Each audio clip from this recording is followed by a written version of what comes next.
ஆசைக்கு அணை போட்ட அறிவான நங்கை, அன்புக்கு பொருள் சொன்ன அருள் மங்கை, பாசத்தின் சுமையோடு பறந்து சென்றாளே.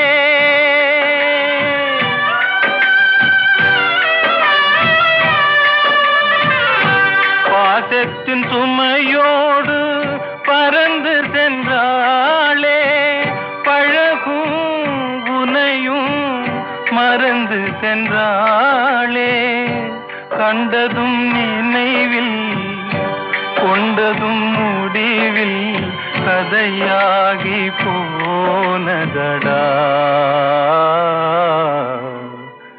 கதையாகி போனதடா.